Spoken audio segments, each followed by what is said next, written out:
हम पंछी उन्मुक्त गगन के पिंजरबद्ध न गा पाएंगे।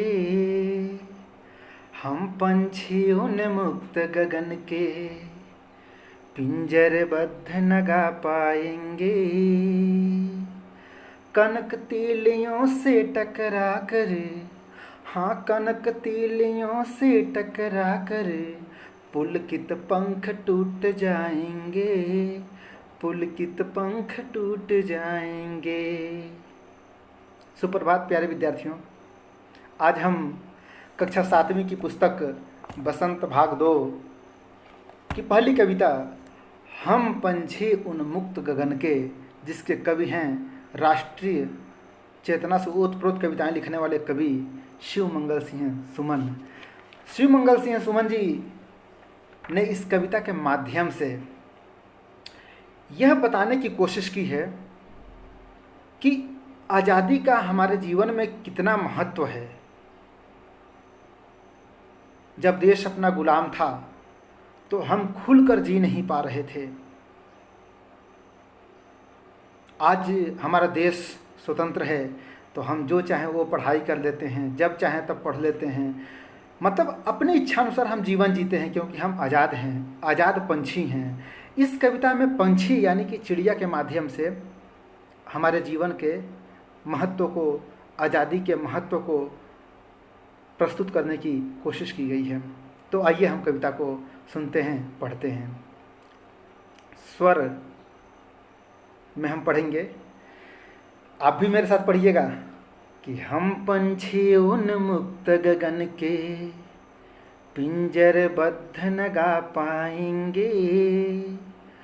कनक तीलियों से टकरा कर, हाँ कनक तीलियों से टकरा कर पुलकित पंख टूट जाएंगे, पुलकित पंख टूट जाएंगे।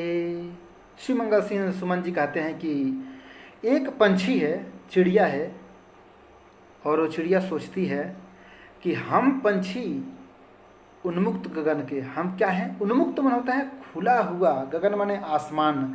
हम खुले हुए आसमान के पंछी हैं, तो हमें खुला हुआ आसमान चाहिए,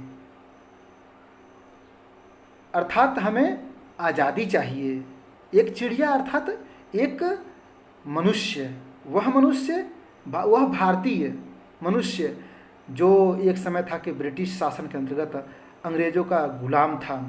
वह गुलाम व्यक्ति अपने भाव को व्यक्त करते हुए कहता है कि हम पंछी उन्मुक्त गगन के, हम तो स्वतंत्र रहने वाले व्यक्ति हैं, पंछी हैं।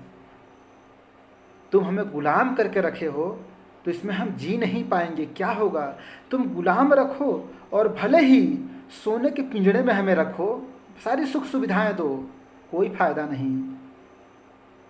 तुम्हारे जो सोने का जो पिंजड़ा है ना, पिंजरा, उसमें हम रहते हैं और फड़फड़ाते हैं, चाहते हैं उड़ना तो हमारे पंख टूट जाते हैं। कनक तीलियों से टकरा कर, कनक माने होता है सोना, सोने की तीलियों से टकरा कर पुलकित पंख टूट जाएंगे। पुलकित माने होता है खुश, उड़ने के लिए जो खुश पंख हैं, मतलब उड़ना चाहते हैं जो पंख, वे तुम्हारी सोने के जो पिंजड़े हैं उनकी तीलियों में टकरा कर टूट जाएंगे। अर्थात हमें तुम्हारे सोने जैसे सुख से सुसज्जित गुलामी पसंद नहीं है। हम रूखी सूखी रोटी खा लेंगे, लेकिन हमें आज़ादी पसंद है, हम खुलकर जीना चाहते हैं। अगली पंक्तियाँ हैं, और पंछी की क्या हार्दिक इच्छा है। हम बहता जल पीने वाले मर जाएंगे भूखे प्यासे। हम बहता जल पीने वाले मर जाएंगे भूखे प्यासे। कहीं भली है कटुकनी बौरी, हाँ कहीं भली है कटुकनी बौरी, कनक कटोरी की मैदा से, कनक कटोरी की मैदा से। पंछी, चिड़िया की इच्छा है कि हम बहता जल पीने वाले हैं। तुम इस पिंजरे में एक कटोरी पानी रख देते हो, उससे हमारी प्यास नहीं बुझती है, वो हमें नहीं चाहिए। सोने की कटोरी में ही रख दो, नहीं चाहिए। हम तो बहता हुआ जल पीने वाले हैं, अर्थात हम आज़ाद होकर जीने वाले हैं। तो हम बहता जल पीने वाले, किताब में देखिए कि हम बहता हुआ जल पीने वाले हैं, मर जाएंगे भूखे प्यासे, हमें नहीं चाहिए तुम्हारा खाना पानी, हमें गुलाम नहीं रहना है, हमें आज़ाद कर दो, मत दो कुछ भी खाने को। भूखे प्यासे मर जाएंगे लेकिन गुलाम नहीं रहेंगे। और चिड़िया कहती है कि तुम्हारे गुलाम रख कर जो तुम हमें दाना पानी देते हो ना, उससे अच्छा क्या है कि आज़ाद होकर हम कहीं भली है कटुक निबौरी। ये कटुक में तो कड़वी, नीम की पत्ती, नीम की जो पत्तियां हैं ना, वो तुम्हारे जो तुम हमें गुलाम रख के देते हो खाने पीने को, उससे भली हैं ये कड़वी नीम की पत्तियां। किससे भली हैं? कनक कटोरी की मैदा से। कनक माने हो सोना, मैंने बताया है, कनक के सोने की कटोरी में जो तुम मैदा देते हो उससे भली हैं। आगे सुनिएगा। स्वर्ण श्रृंखला के बंधन से मैं अपनी गति उड़ान सब भूले, बस सपनों में देख रहे हैं तरुकी फुनगी पर के झूले, तरुकी फुनगी पर के झूले।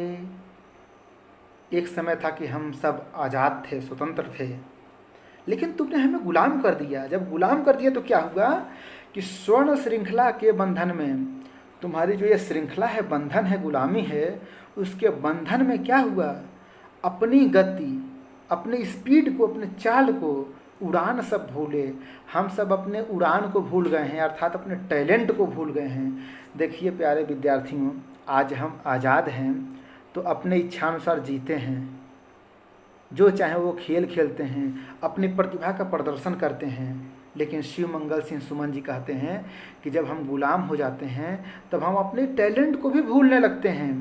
तो चिड़िया की भाषा में कहते हैं कि अपनी गति उड़ान सब भूले, हम तो अपनी गति को, उड़ान को ही भूल गए हैं। आगे कहते हैं कि अब क्या बचा है, जब सब भूल गए हैं तो सिर्फ हम ख्वाबों की दुनिया में जीने लगे हैं कि काश हम भी आज़ाद होते। बस सपनों में देख रहे हैं, हम तो सिर्फ सपनों में देख रहे हैं। क्या? तरु की फुनगी पर के झूले। तरु मन होता है वृक्ष, तरवर, पेड़, पेड़ के फुनगी पर के झूले। जो पेड़ की जो फुनगी में डालियाँ, पेड़ की डालियों पर हम एक समय था कि झूला करते थे, झूमा करते थे।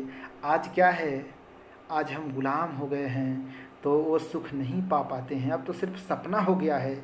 वाह, एक वो भी समय था कि हम झूमा करते थे, खेला करते थे। आगे शिव मंगल सिंह सुमन जी कहते हैं, ऐसे थे अरमान कि उड़ते नीले नभ की सीमा पाने, लाल किरण सी चोंच खोल चुगते तारक अनार के दाने, चुगते तारक अनार के दाने। क्या अरमान क्या था? इच्छा, मन की इच्छा व्यक्त करते हैं। ऐसे थे अरमान, हमारे ऐसे अरमान थे कि उड़ते हम फ्री होकर जीवन जीते और नीले नभ की सीमा पाने। नीले नभ मने आसमान, अंबर, शून्य, आसमान को नभ कहते हैं। तो क्या अरमान था कि हम उड़ते, कहाँ उड़ते? नीले नभ की सीमा पाने। जो आसमान, खुला आसमान है नीला, उसके सीमा, एकदम पूरा सीमा पार कर जाते उड़ते उड़ते उड़ते। हम इस पिंजड़े में कैद होने के लिए पैदा नहीं हुए हैं, हम आज़ाद होकर खूब उड़ते। और क्या खाते जी? सुमन जी कहते हैं कि लाल किरण सी चोंच खोल चुगते तारक अनार के दाने। हमारे जो चिड़िया पंछी कहता है कि हमारी जो चोंच है ना, कि लाल किरण सी चोंच खोल। जिस तरह से भगवान सूर्य की लाल लाल लालिमा आती है सुबह की धूप, उसी तरह से लाल लाल हमारे चोंच हैं। और उन चोंचों से, यानी अपने मुख से हम क्या चुगते? चुगते तारक अनार के दाने। जिस तरह से भगवान सूर्य जब उगते हैं तो लाल किरण आती है, अर्थात धूप। जब धूप आती है ना तो रात की जितने तारे होते हैं वो अपने आप छिपते जाते हैं, अर्थात मानो कि जो लाल धूप आ रही है ना, उन तारों को खाती जाती है सभी को। तो वैसे ही शिव मंगल सिंह सुमन जी कहते हैं कि चिड़िया की हार्दिक इच्छा है कि हम भी आसमान में उड़ते और धूप के समान लाल लाल चोंच से हम अनार के दानों को, तारों के समान अनार के दानों को खा जाते। और मस्ती में झूमते, मस्ती में उड़ते। अंत में है कि होती सीमाहीन क्षितिज से इन पंखों की होड़ा होड़ी, या तो क्षितिज मिलन बन जाता, या तनती सांसों की डोरी, या तनती सांसों की डोरी। सांसों की डोरी, ये जो सांस चल रहा है ना, ये राष्ट्र के नाम जीना चाहिए हमें। बड़ी सौभाग्य की बात है कि हमारी सांसें चल रही हैं, हम एक अनमोल जीवन जी रहे हैं और सबके हित में जीना चाहिए, सबके लिए जीना चाहिए। 4 पंक्तियां हैं बच्चों, सुनना कि जबले चले सांस तबले सबके हित में जीला, और मस्ती के रस बरसाव मस्ती के रस पीला। अरे जबले चले सांस तबले सबके हित में जीला, और मस्ती के रस बरसाव मस्ती के रस पीला। आ एक दिन त रुक जइबे करी ए बाबू, अरे एक दिन त रुक जइबे करी, हई आवत जात ससिया, बात कहें साँचे सुनील चौरसिया, बात कहें साँचे सुनील चौरसिया। तो सांस का वैल्यू समझिए। और चिड़िया का भाव है, पंछी का भाव है कि अगर हम स्वतंत्र होते तो क्या होता, क्या होता कि होती सीमाहीन क्षितिज से, एक शब्द आया है इसमें क्षितिज। क्षितिज का मतलब क्या होता है? क्षितिज का मतलब होता है, आपने देखा होगा कि जब हम सामने देखेंगे तो एक वह स्थान दिखेगा जहाँ ऐसा लगेगा कि यह पृथ्वी है और यह आसमान पृथ्वी से मिलता हुआ प्रतीत होगा। आसमान तो जहाँ आसमान धरती से मिलता नहीं है कहीं, लेकिन बहुत दूर देखने पे ऐसा लगता है कि आसमान धरती से मिल रहा है, और जहाँ मिलता हुआ प्रतीत होता है वही क्षितिज कहलाता है।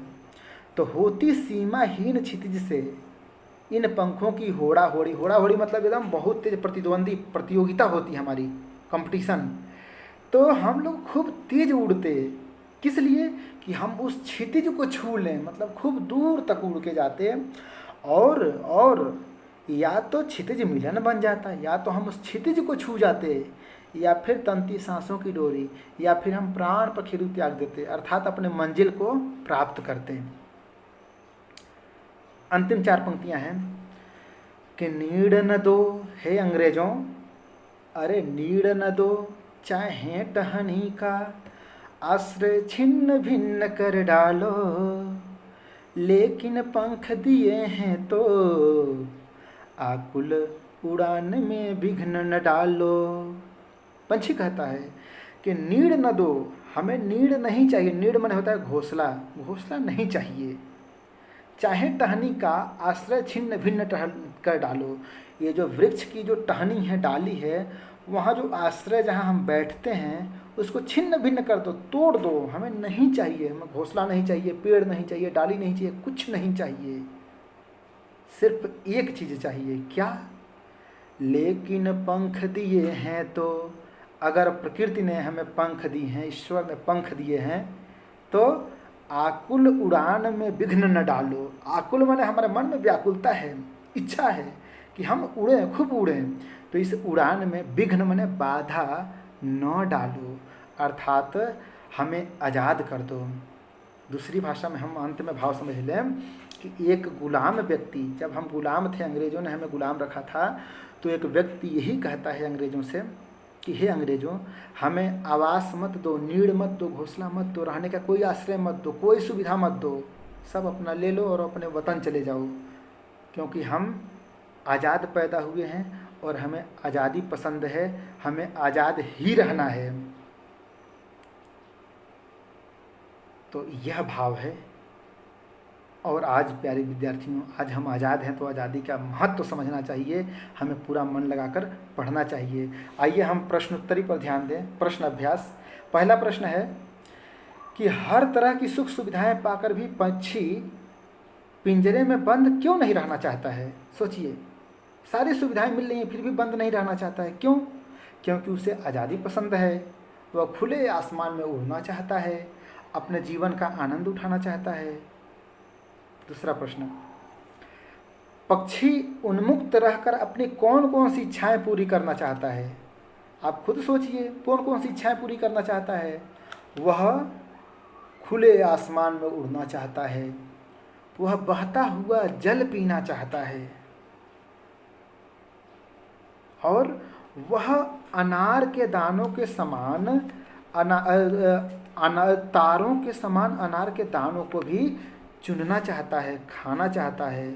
मतलब कुल मिला जुला कर आज़ाद होकर जीना चाहता है। वह वृक्ष के फुनगी पर झूला झूलना चाहता है, और अंतहीन आसमान में उड़ना चाहता है, वह क्षितिज को छूना चाहता है। तो ये है उसकी हार्दिक इच्छा। तीसरा प्रश्न है कि भाव स्पष्ट कीजिए। या तो क्षितिज मिलन बन जाता या तनती सांसों की डोरी। इसका मतलब क्या?